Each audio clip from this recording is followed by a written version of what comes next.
Good evening, YouTube. Broke Boy Tactical here, and today, after about 4 knives, so probably about 4 months, it's about what I would say that I've had this sharpener. I thought it was an appropriate time to go ahead and do the review on the Worksharp Precision Adjust. This is a nice budget $50 option for anybody getting into EDC or knives and they want to take care of their knives, even larger knives. So if you're like a kitchen chef or anything like that, this is perfect for you. So we're just going to run through on a basic step-by-step on how to use this thing. Just really quick, it's just plastic, but it's still very well made. You have a magnetic clamp here, as you can see, right? Nice and secure. You have this button on the back here so you can rotate your angle without having to move the sharpener itself. It helps for a more accurate sharpening experience. So let's go ahead and get this thing in the clamp here. This clamp does have padding in it, so you don't have to worry about ruining your favorite knives. I've sharpened plenty of knives on this thing, and it is quite, no matter how tight you tighten it, which I do recommend you tighten it nice and tight, it's very secure. Next, what you're going to want to do is find your angle. I've already found it at, mine is set at 17 degrees, but just for the sake of this video, for my newbies, what you want to do is grab you a Sharpie, and you want to take that Sharpie and color in your edge.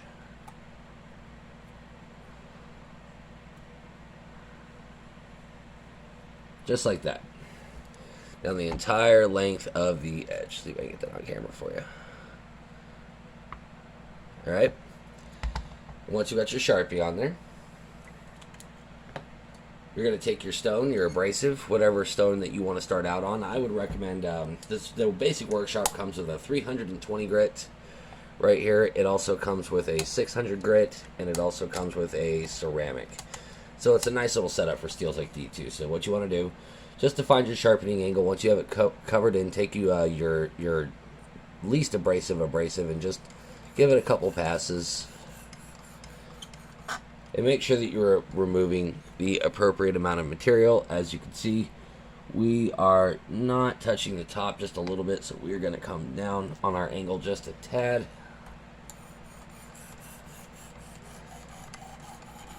And this is very important when you're getting to the tip to not roll your tip, but you still need to get the tip. It's a very common mistake to miss it, so you need to make sure that you're coming at least halfway off your stone, right at the tip. And it's very important that when you're coming around this bevel, you see how I'm kind of tilting my wrist just a little bit. I'm just letting the stone stay flat on the blade. I'm just letting the stone do its own thing. That's how you're also going to keep a nice even grind. You want to apply an even amount of pressure, and you want to use even strokes. And since this knife was already sharpened, I'm sure that we have a burr, and this is how you're going to feel for it. You're going to feel under the blade. You can use your fingernail. I can just feel it with my finger right here. Once you start getting a nice, sharp, little fuzzy burr underneath here down the entire length of the blade, you are going to rotate this. And if you want to double check, you can always take your little flashlight, run it down the edge of the blade. Yep, we've got a burr along the entire edge. And you're going to repeat the same process on this side with a 320 grit stone.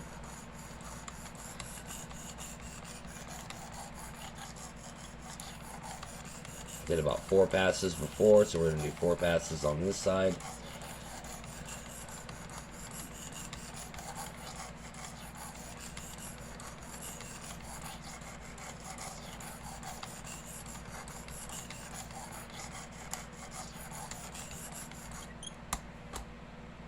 Alright.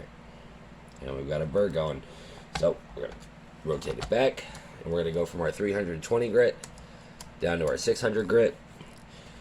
And we're going to cut the amount of strokes in half, since number of passes in half. Since I did 4 passes on the 320 grit, I'm only going to do 2 passes on the 600 grit.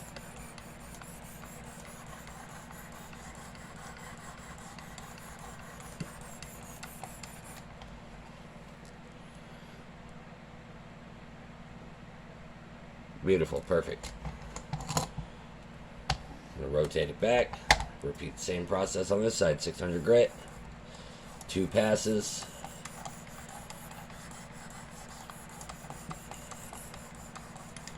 And again, it's very important on this curry curve right here to just let the sharpening stone go with the flow of the blade. Make sure that we got the entirety of the blade. Sure feels like it. Alright. We're going to turn it back. And we're going to use our ceramic. And we're only going to do one pass on this side.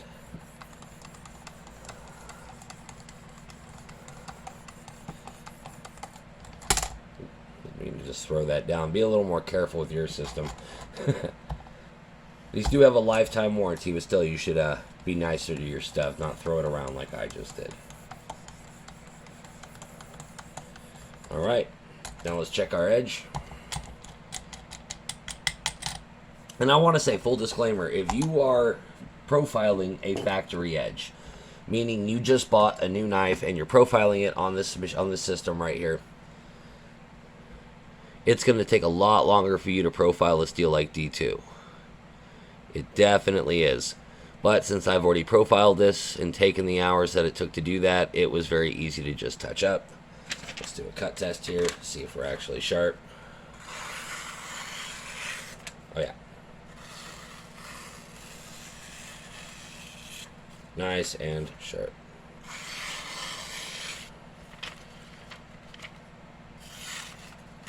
See if I can get like a nice little wave going on here. If I can keep the paper straight. Getting this on camera is not the easiest. There we go.